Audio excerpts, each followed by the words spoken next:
Senhoras e senhores, o Flamengo acaba de vencer de 3-1 em cima do Santos, 3 pontos extremamente importantes para o Flamengo.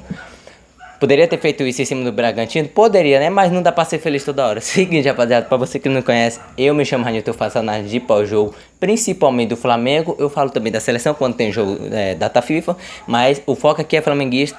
Então, rapaziada, se você é flamenguista, deixa o like, se inscreve no canal, vem assistir o jogo aqui comigo, venha ver a análise que eu falo, principalmente se os jogadores jogaram bem. Opa, bati no microfone. Se os jogadores jogaram bem, se os jogadores jogaram mal e tudo mais. Seguinte, rapaziada, o que a gente tem? Começando pelos relacionados, a gente tem Rossi no gol, a volta do Varela, que tinha, né, a questão de carga, a questão da seleção, e ele voltou só agora. Léo Ortiz, Léo Pereira, questão também da seleção, Ayrton Lucas, Everton Araújo, Jorginho, de Arrascaeta, Carrascal, Samuel Lino, que fez uma partida bem mais ou menos.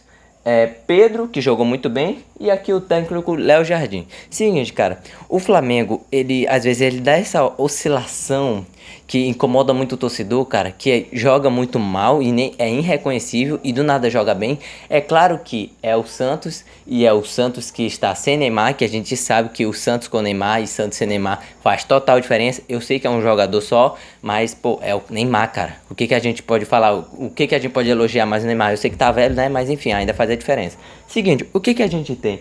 No primeiro lance, na primeira chance do Flamengo dominando a partida basicamente, a gente tem uma bola que sai do Samuel Lino e basicamente o Varela perde essa bola sozinho. O Varela aqui, cara, ele jogou muito bem na partida. Esse lance aqui, junto com mais uns 2 lances, o Varela, ele salvou basicamente 2 gols que a gente iria tomar. Enfim, o que a gente tem no lance seguinte? A grande chance do Flamengo ainda no primeiro tempo. E, cara, sendo bem sincero, bem aqui, era uma bola. Eu sei que é muito fácil falar aqui, era só o Carrascal ter tocado, que talvez teria sido bem mais fácil. E o certo era ele ter tocado mesmo. Não é à toa que ele tava olhando para trás, pelo menos para quem tava assistindo o jogo, ele tava toda hora olhando para trás, esperando alguém passar. Ele só tomou uma decisão errada, mas poderia já estar 1-0 para nós. O jogo poderia ter sido uma goleada, mas claro que esse tipo de lance aqui vai passar despercebido na hora do jogo, na hora do pós-jogo, porque a gente ganhou de 3-1. Enfim, não saiu o gol. Como é que o lance foi? Onde está o Arrascaeta? Onde está o Pedro? Onde está o Carrascal? O normal seria tocar para o Pedro ou esperar um pouquinho, começou a chover, ou esperar um pouquinho para tocar para o Arrascaeta. Infelizmente, ele toma a decisão ruim e chuta no gol. O lance tá acelerado, eu não sei porquê. Enfim, cara, em questão do Samuel Lino, que eu vou deixar para comentar logo agora, para não deixar pro final do vídeo, antes do jogo acabar, o Samuel Lino, cara, ele não jogou muito bem. Eu vou ser sincero aqui com vocês. Desculpe se vocês estiveram ouvindo chuva, porque, nossa senhora, tá forte. O Samuel Lino, cara, ele não jogou muito bem. E principalmente uma coisa que tá me incomodando é que ele não tava jogando na posição dele, que é o normal, né? Que é meio que um de ponta, meio que ofensivo. Ele tava jogando mais centralizado. E eu comecei a perceber, não só eu, como os próprios comentaristas da Casa TV, eles estavam comentando que se fosse para jogar alguém centralizado, era melhor ter feito a substituição ou jogava logo com o Paquetá de titular. Inclusive o Paquetá jogou muito bem. Enfim, o que a gente tem no lance seguinte? Basicamente o jogo termina assim, 0-0. Porém o Flamengo jogando muito bem, o Flamengo jogando o que é o normal. Eu sei que parece um pouco soberbo falar isso, mas é o que o Flamengo jogando normal. O Flamengo dominando a partida, sendo superior. Não é à toa que era 70% de bola pro Flamengo contra 30% do Santos. Um Santos sem Flamengo, ou um Santos sem Flamengo é foda. Um Santos sem Neymar, que a gente sabe que o Neymar, enfim, eu não vou cansar de falar que o Neymar sempre faz a diferença nesse time. Uma diferença muito grande, né, 70%. 9 chutes do Flamengo contra 7 do chutes, no caso. 7 chutes do Santos. 1 chute do Flamengo ao gol e 0 chutes do Santos. O Santos não jogou basicamente nada na primeira partida. É claro que deu um susto aqui, um susto ali, mas não chega a ser um susto assim que o Rossi precisou se esforçar o suficiente. Enfim, o que a gente tem? No caso, se eu falei se o Santos não jogou muito bem no primeiro tempo, o que a gente tem no segundo tempo? Gol do Santos, gol de Lautaro. como acontece esse gol? Numa bobeira, cara, dos jogadores do Flamengo, que eu acho que ficaram muito adiantados, os zagueiros o Léo Ortiz e o Léo Pereira, a bola sobra sozinho no jogador do Santos. Ele dribla um, consegue puxar para dentro, chuta de chapada e faz um senhor golaço. Claro que nesse lance aqui, cara, o Flamengo deu bobeira. É claro que vai passar despercebido esse gol, a mal forma que o Flamengo estava jogando, principalmente porque nós ganhou. Mas é algo que sempre tem que tomar cuidado. Eu sei que o Léo Ortiz e o Léo Pereira gostam de fazer essa função um pouco mais adiantada, mas às vezes pode acontecer lances como esse. Talvez se fosse um jogador mais rápido, talvez, né, ele não teria nenhum pingo de dificuldade. O Lautaro ele teve um pouquinho de dificuldade porque o Léo Pereira ainda chegou. Mas se fosse um Mbappé da vida, né, ele não ia nem pegar. Enfim, o que a gente tem no lance seguinte, cara? O gol anulado do Léo Ortiz. Cara, eu vou ser sincero aqui. No primeiro momento que eu vi esse lance polêmico, eu pensei assim, foi gol. Eu comemorei muito. Porém, quando eu revi o lance, eu pensei assim, não, peraí. Ele tá impedido, tudo bem até aí. Mas quando você vai olhar o lance, ele fala que tem uma interferência, sendo que o Léo Ortiz, ele nem sequer toca na bola. Eu vou mostrar aqui o lance para vocês entenderem melhor. É uma câmera lenta bem difícil é bem complicado de se ver, cara, mas eu acho que vocês vão conseguir entender. A bola está basicamente bem aqui. O que a gente tem no lance? Bem devagarzinho, a bola vai passar entre as pernas e eu tenho uma sensação que essa bola não tocou, mas eu acho que ela tocou, cara. É um lance difícil, é um lance, eu não vou dizer que é interpretativo, porque o VAR nem sequer chamou o juiz para poder olhar no VAR. E eles disseram, pelo menos, que tocou. Sendo bem sincero, eu acho que não tocou. Aí vai ter que procurar uma câmera, talvez eu mude minha opinião. De primeira aqui, eu digo que não tocou, eu acho que não tocou. Se aparecer uma segunda, uma terceira câmera mostrando que realmente tocou, aí eu mudo a minha opinião, cara. Mas é meio estranho que ficou uns 6 minutos olhando esse lance, os jogadores do Flamengo reclamando com razão, porque é um lance meio que difícil de você olhar numa câmera aqui. O gol foi anulado, não tem mais o que fazer, mas é um lance muito difícil, cara, de dizer que a bola não tocou. Mas eu achei até estranho que os comentaristas da Globo falou que mesmo que ela não tenha tocado, ele interferiu, só que ele não tocou, então ele nem sequer estava impedido. Enfim, cara, o gol impedido, os jogadores saem reclamando, não tem muito o que fazer. E o que a gente tem no lance seguinte? O gol do Pedro. Pedro que chega e se iguala, no caso, chega a 161 gols pelo Flamengo, um ídolo. Ele se iguala ao Gabigol em quantidade e na artilharia do Flamengo. Como sai esse gol do Pedro? Uma bola de cruzamento do Carrascal. O Carrascal cruza a bola, o Pedro consegue fazer o gol de cabeça e sai comemorando. De primeira aqui eu pensei que o gol tinha até sido contra, mas não foi.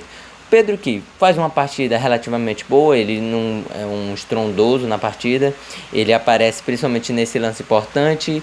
Fora esse lance aqui, eu não consigo me lembrar nenhum lance perigoso que ele conseguiu participar, mas que bom que a gente fez esse gol. Se o primeiro gol foi anulado do Léo Ortiz, o segundo gol eu xinguei pra caramba falando anula esse daí também. Enfim, o que a gente tem no lance seguinte? A gente tem o pênalti em cima da Arrascaeta. Aqui, né, não tem nenhuma dúvida, né? Ele foi pular, o jogador do Santos puxou ele e pênalti bem marcado.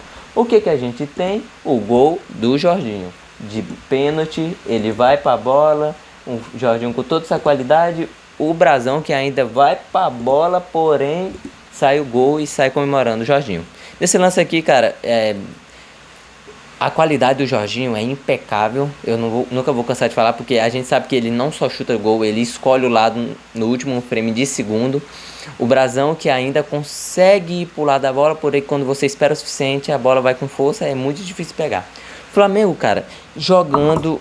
Eu sei que é fácil eu falar isso depois que a gente ganhou, porque eu fiquei até preocupado de a gente só empatar com o Santos sem Neymar, ou a gente perder de 1-0, que seria pior ainda, que eu estaria, meu Deus do céu, esculhambando aqui o Léo Jardim. Mas que bom que a gente venceu. Eu já tava preparado pra esculhambar o Léo Jardim. Mas que bom que a gente venceu. Meu Deus, chovendo pra caramba, cara. Espero que o vídeo fique bom. Nesse lance aqui, cara, que bom que a gente virou o jogo. O Flamengo começou a ganhar. O Flamengo já tava começando a crescer. Começou a crescer ainda mais na partida. E o que a gente tem? No lance seguinte, a entrada do Plata, a saída do Carrascal. O Plata, cara, que ele não estava nem sendo relacionado, e agora nos últimos jogos, dos últimos 2 jogos pra cá, ele começou a ser relacionado. No do Bragantino ele nem jogou, agora ele joga mais ou menos aos 35, ele vai jogar, ele jogaria 15 minutos antes dos 12 minutos de acréscimo. Meu Deus do céu, passando avião. Enfim, o Plata, cara, ele tava uma questão de disciplinar, pelo menos é o que o Léo Jardim falava, que ele estava sem disciplinar, que ele não estava tendo compromisso com o Flamengo. Ele apagou as postagens dele do Flamengo, deixou só da Libertadores, falou que se sentia feliz jogando lá na seleção. E, cara, sendo bem sincero, o Plata é um jogador bom, sim, ele é bom. Ele é extraordinário, ele é um craque? Não, calma aí, calma. Mas, cara, o Plata, ele, apesar de ele participar do gol do Paquetá, ele, vamos dizer, não tá vindo numa sequência, pelo menos quando ele tava jogando, não tava vindo numa sequência muito grande de jogos não, cara. Então, se ele ficar nessa mimação de querer, eu vou apagar aqui as fotos, sendo bem sincero, ele vai sair. Eu já digo logo aqui, eu acho que o Plata vai sair na segunda janela no meio do ano. Sinceramente, eu acho que ele vai sair. E se tiver que sair, saia, cara. Porque se o povo vai ficar nessa brincadeirinha aqui de apagar post do Flamengo, que, né, já foi meio que uma escrita ali dizendo vou sair, pode sair, cara. É um jogador bom, porém não é um craque da bola, não é um pilar. Pra mim, pelo menos, ele não é um pilar. Ele não é um Jorginho, não é um Pedro, não é um Bruno Henrique. Enfim, o que a gente tem? No lance seguinte, a gente tem um gol do Paquetá. Como sai esse gol? O gol que sai do Plata, porém que sai uma bola meio errada. Eu não sei se ele quis chutar ou se ele quis tocar realmente. Uma bola sai pro Paquetá, o Paquetá chuta no gol e faz um senhor golaço e sai comemorando. O Paquetá, cara, que eu ainda continuo com minha mesma opinião. Pra mim o Paquetá, ele ainda tá muito longe de ir pra seleção. Mas o Paquetá, pelo menos no time do Flamengo, ele tá conseguindo se desenvolver. Na última partida eu dei uma criticada nele assim, porque quando ele joga mal eu critico, quando ele joga bem eu elogio. Aí quando eu vou falar uma questão de sequência de jogos, ele vem jogando bem. Mas, cara, eu ainda assim continuo com a minha opinião de que ele não vai pra seleção. É a minha opinião, você pode discordar. Se você discorda, cara, coloca aqui nos comentários se você acha que o Paquetá vai ou não para a seleção. Eu ainda continuo com a minha opinião que ele não vá. Se ele for, basicamente ele vai igual o Neymar. Ele vai nas últimas, vai no milagre. Ele precisa de um milagre para ir. Essa é a verdade, ou pelo menos é a minha verdade, o que eu acho. Seguinte, rapaziada, o que a gente tem aqui? Considerações finais. A gente consegue os nossos 3 pontos extremamente importantes. A gente vai para 5º lugar da tabela do Brasileirão por enquanto, até porque o jogo do Palmeiras ainda tá jogando. Eu tô pegando basicamente em base o Palmeiras, que tá em primeiro. O Palmeiras tá atualmente, enquanto o jogo tá rolando, 23 pontos. A gente tá com 6 pontos de diferença, que talvez subra para 9 de diferença, porque se o Palmeiras ganhar, vai ficar com mais 3 pontos a mais. Eu espero que não, eu espero que ele esteja perdendo nesse exato momento. Enfim, rapaziada, basicamente o jogo finaliza assim. O Flamengo joga muito bem sem o Neymar pelo Santos. Claro que poderia ter dado esse resultado, sim, mas talvez com o Neymar no Santos teria feito um pouco mais de diferença, porque o Neymar é o Neymar, ele acha umas bolas inacreditável. Enfim, rapaziada, basicamente o jogo termina assim. Esse é o vídeo, eu espero muito que vocês tenham gostado. Eu sempre estou tentando me esforçar aqui. Se você acha que eu falei alguma bosta aqui na questão do impedimento do Léo Ortiz ou no pênalti do Arrascaeta, deixa aí nos comentários, deixa o like, se inscreve no canal. Vamos rumo a 800 inscritos. Conseguimos bater 700 em um mês. Agora vamos tentar bater 800 até o final desse mês. Eu confio em vocês. Compartilha pros amigos flamenguistas. Tamo junto, é nóis.